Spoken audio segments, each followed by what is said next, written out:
everybody, Lakes Region Aquariums here today. I'm going to be starting some new short videos on different species of fish that I've kept and I'm currently keeping.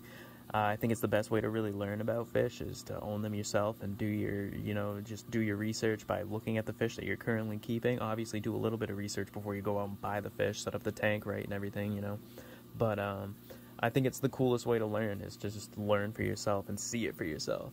Like Tom Hanks said in the Polar Express, seeing is believing. So, I'm going to start this video off, the first video off, with Harlequin Rasboras. These guys are one of my favorite fish of all time. I've always wanted them. I finally got them. They're super easy to get, but I actually switched out all my neon tetras for these guys because I was kind of bored with the neon tetras because they don't have the shoaling behavior that the Harlequin Rasboras do. And the Harlequin Rasboras is one of my favorite schooling fish of all time. They're super colorful when it comes to that natural, black and orange kind of deal. They look really good against plants, and they do really well with like live plants and all that. But they just look really well in that type of environment. But these guys are super cool, super fun, super peaceful too. They're not going to mess with anybody in your tank. Any schools you might already have going on, you might actually want to watch out for the other schools messing with the Harlequin Rasboras if they're more like rambunctious. Tetras, larger tetras, or anything like that, like bleeding hearts, are a little bit more so on the aggressive side, along with like Colombians or whatever.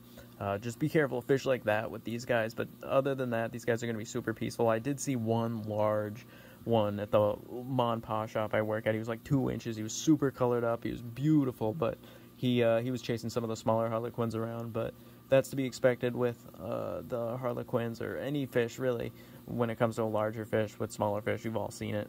But these guys are great. Definitely a really nice beginner fish. Super hardy. These guys like that 7.0 pH. Super basic fish. These guys are hard to kill. They're fluctuating. If you have that new tank syndrome and you've got everything fluctuating going around that roller coaster effect, these guys are going to kind of hang in there as long as you, take care of those issues as it progresses. But these guys are great. These guys are always super lenient when it comes to temperature changes and whatever, from my experience.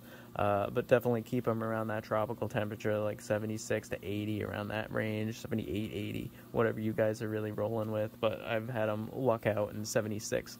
But they're definitely going to thrive in a little bit of a higher, warmer tropical temperature. But these guys are great fish.